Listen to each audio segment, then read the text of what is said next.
ቅርንጫፍ በግንዱ የኖረ እንደሆነ ያፈራል። እናንተም ንበሩ ቤ ወአነ በክሙ፣ እናንተ በእኔ ኑሩ እኔም በእናንተ እኖራለሁ። እግዚአብሔርን ፊት ለፊት ማድረግ ከእግዚአብሔር ጋር የመኖር የመጀመሪያው መንገድ ነው። የሕግ መጀመሪያ ምንድን ነው ብሎ አንድ ሕግ አዋቂ ሰው ጌታን ቢጠይቀው እግዚአብሔርን ከሁሉ አስቀድመህ ውደደው ነው ያለው። ያምን ቅዱስ ዳዊት መጥቶ ሳኦል ሊገልህ ነው እንዲህ ነው ሲሉ ምን ተክልዋ ለነፍሴ በእግዚአብሔር ተወከልኩ፣ እግዚአብሔር ፊት ቆሜያለሁ፣ በእግዚአብሔር ታምኛለሁ፣ ሰውነቴን ምን አድርጊ ነው የምትሏታል?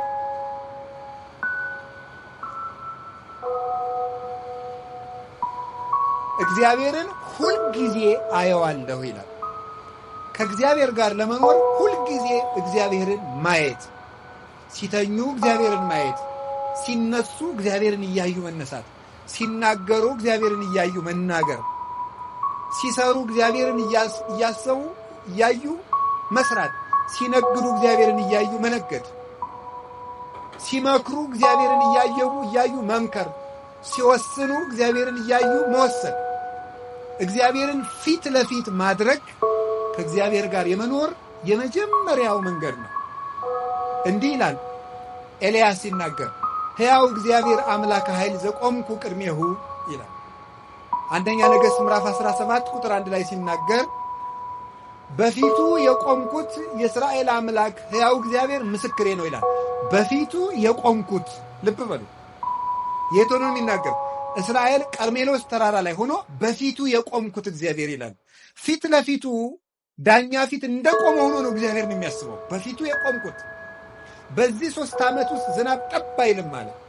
ዝናቡ ሊዘንብ ሲል ደግሞ አብዩድ የሚባል ሰው ኤልያስን ጠፍቶ ሰንብቶ ሲያገኘው ሕያው እግዚአብሔርን ለአካብ እገለጣለሁ፣ ከቆምኩበት ቦታ አልንቀሳቀስም፣ ሕያው እግዚአብሔር አምላከ ኃይል ዘቆምኩ ቅድሜሁ ከማስተሪ ለአካብ እንድገለጥ በፊቱ የቆምኩት ሕያው እግዚአብሔር ያውቃል።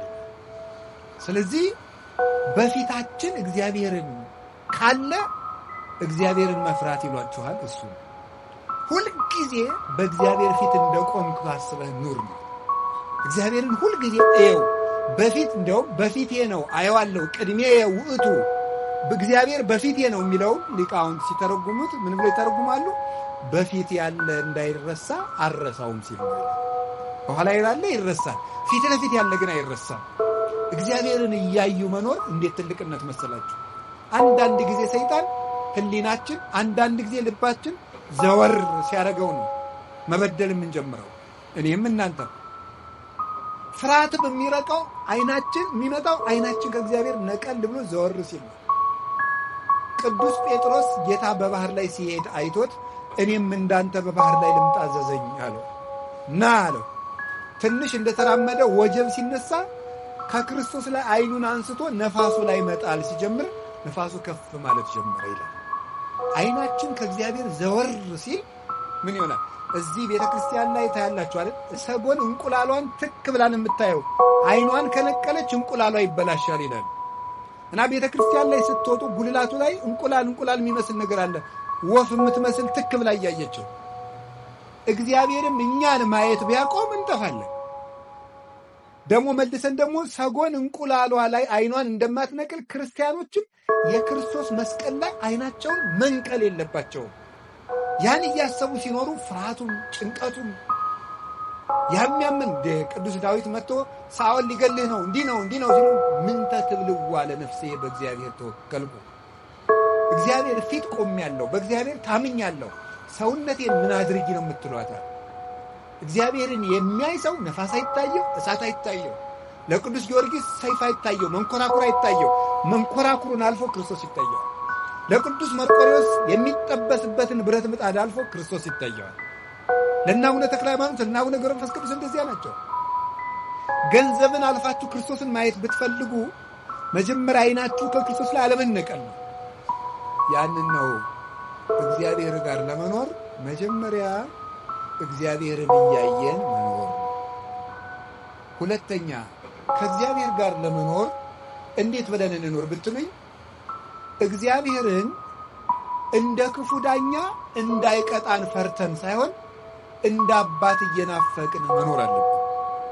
እግዚአብሔር ለምሳሌ አንዳንድ ሰው ሳይጸልይ ካልጸለይኩ እኔ አይቀናኝም ብዙ ጊዜ፣ ስለዚህ ጥሩ ቀኔ እንዳይበላሽ መጸለይ ያለብኝ ነው። እንም ይባል በነገራችሁ ላይ የሚጸድቁ ክርስቲያኖች ራሱ ከሶስት ይከፈላሉ። ተመስገን እንደው ከሶስቱም አድርጎ ያጽድቀን ብቻ። አንደኞቹ ምን ይባላሉ? ልጆች ይባላሉ። ምን ይባላሉ? ልጆች ይባላሉ። ሁለተኞቹ ደግሞ ልጆች ናቸው፣ ወዳጆች ይባላሉ።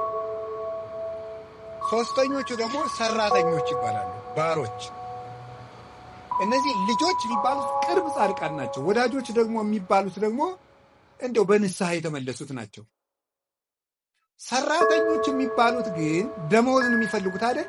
እግዚአብሔር ወይ ሲኦል እንዳይከተል ወይ ገነት እንዲያስገባን ብለው ትንሽ ትንሽ ጽድቅ የሚሰሩ ናቸው። ተመስገን ሰራተኛ ሆነን ያጽድቀን ብቻ ይማረን እንጂ።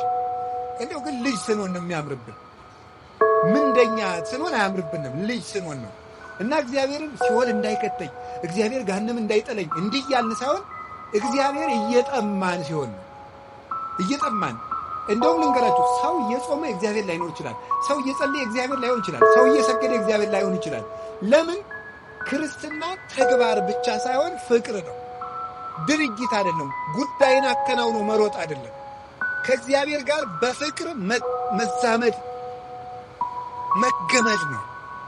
ቅዱስ ጳውሎስ ሲጽፍ ብዙ ጊዜ ሲጽፍ መልእክቱን ጳውሎስ ሙቁሁ ለክርስቶስ ይላል። የክርስቶስ እስረኛ ጳውሎስ ይላል። በፍቅሩ የታሰረ ማለት ነው። በፍቅሩ የታሰረ አባ ስምዖን ዘአምድ የሚባል አባት የሕማማት የሚነበብ ምንባቡ ላይ ምን ይላል? ምንድን ነው? ክርስቶስ ወልደ እግዚአብሔር ሕያው በከመ ተአሰርከ አንተ በሀብል ከማሁ እስረኒ በሀብለ ፍቅርከ፣ አንተ በሀብል ተይዘህ በለታሉ እንደተጎተትክ እኔንም በፍቅር ገመድ እሰረኝ ይላል። በገዳም ውስጥ አበምኔቱ አንድን መነኩሴ ሲያስር ቅናት የሚባል ያስርለታል። ያን ሲያስርለት ይሄን መነኩሴ እኔ በቅናት እንዳሰርኩት ክርስቶስ ወይ አንተም በፍቅር ገመድ እሰረው ይላል። ስለዚህ ክርስትና ወይም ሃይማኖት እግዚአብሔርን መጣማት ነው እንጂ እግዚአብሔርን እንደ ክፉ ዳኛ እንደ ጨካኝ ንጉሥ እየተንቀለቀልን የምንፈራው ፍቅሩን እንዳናጣ ነው እንጂ ጨካኝ ስለሆነ አይደለም። ስለዚህ ምን አለ ቅዱስ ዳዊት? ከመያፈቅር ሀየ ሀባ እንቂተ መዓት መያት ከማሁ ታፈቅር ነፍሴ ሀበ እግዚአብሔር አምላኬ። ዋሊያ ወደ ውሃ እንደሚናፍቅ ነፍሴ እግዚአብሔርን ተጠማች።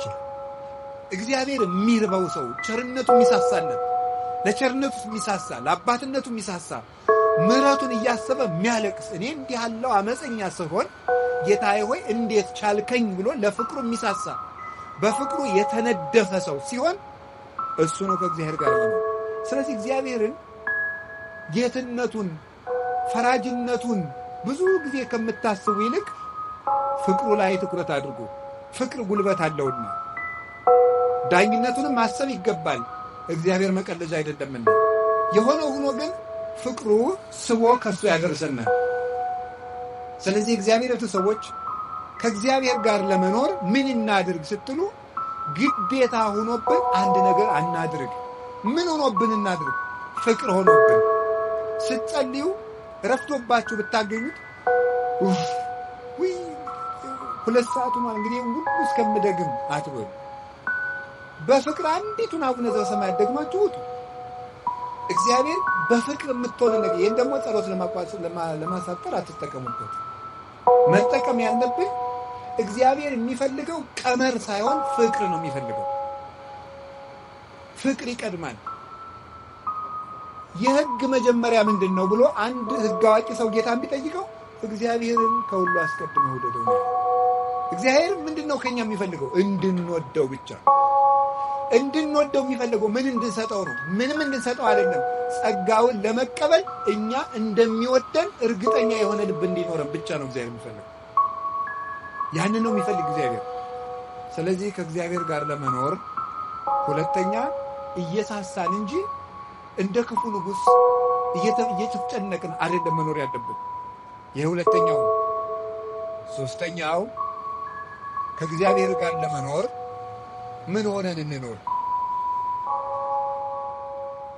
ስራ ስንሰራ ጽድቅና ኩነኔን ተመሳሳይ ነው። በርግጥ ጽድቅና ኩነኔን ራይት ኤክስ እያልን ሕግን ለመፈጸም ሳይሆን ክርስቶስን እያሰብን እናድርገው። አሁን ደግሞ እያሰቡ ማድረግ ምን ማለት ይመስላችኋል?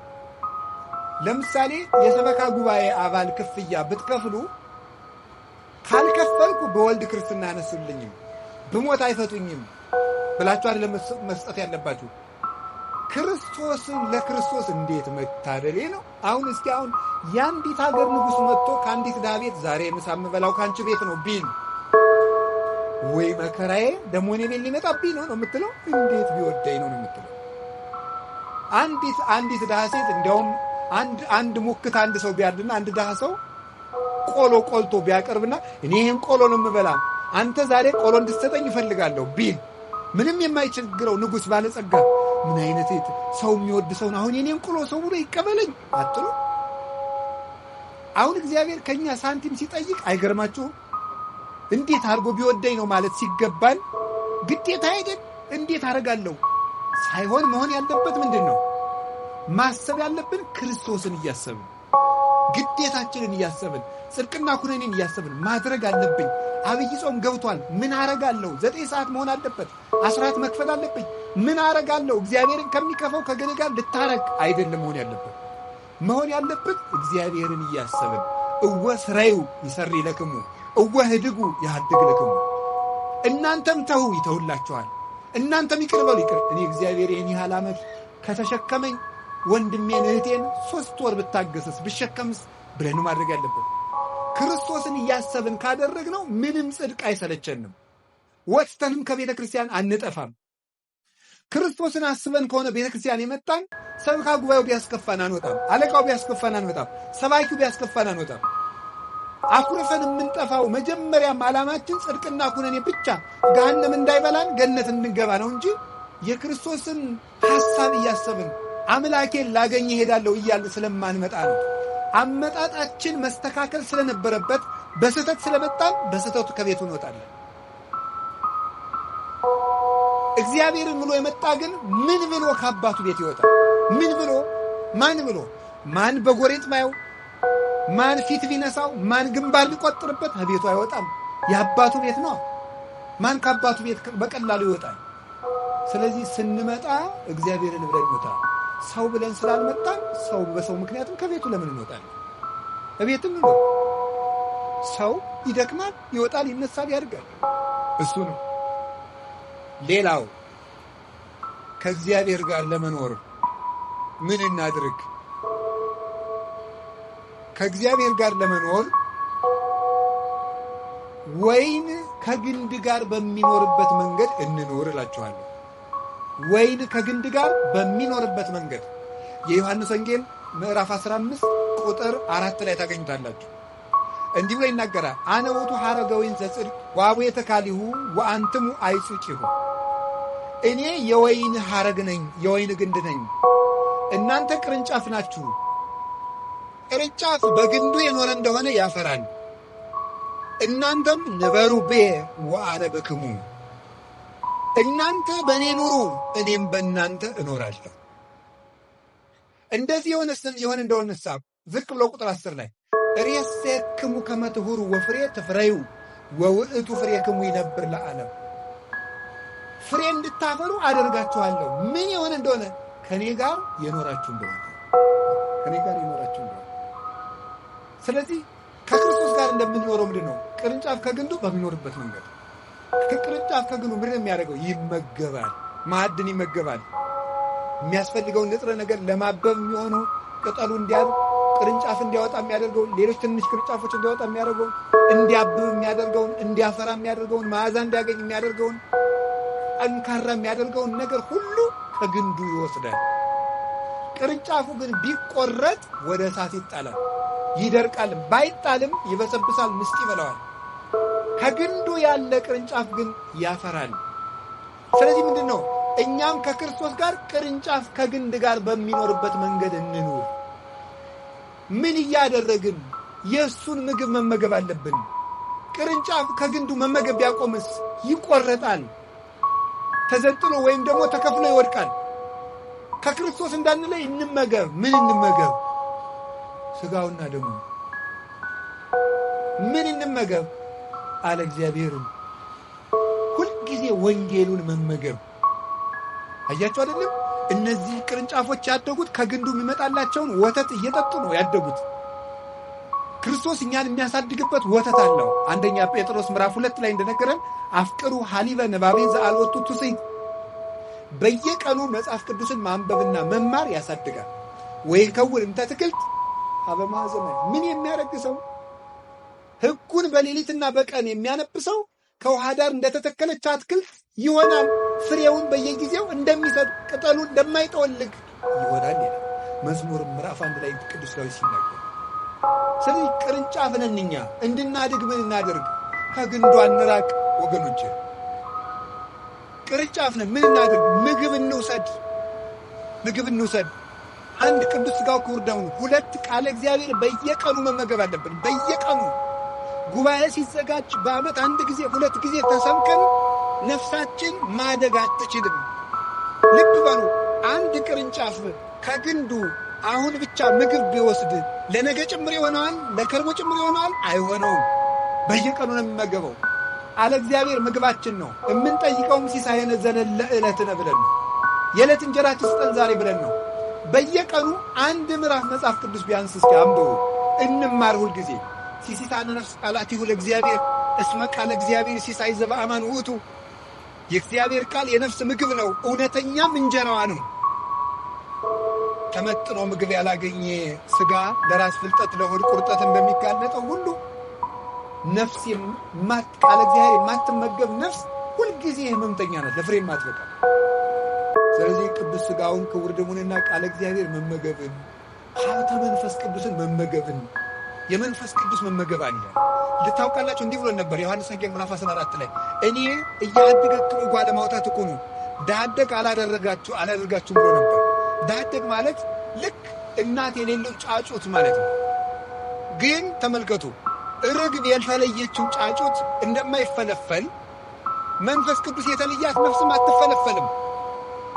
ዶሮ ወይም ርግብ እንቁላሏ እንዲፈለፈል በክንፏ አቅፋ ትይዘዋለች።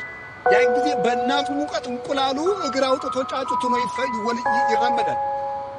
መንፈስ ቅዱስ በርግብ አምሳል የወረደበት አንዱ ምክንያት መንፈስ ቅዱስ በክንፈ ረድኤቱ ሲያሟሙቀንና ሲያቅፈን እኛ ሰው ሆነን መራመድ ስለምንችል ነው። ስለዚህ የመንፈስ ቅዱስን መግቦት ቤተክርስቲያን ውስጥ ማግኘት አለብን።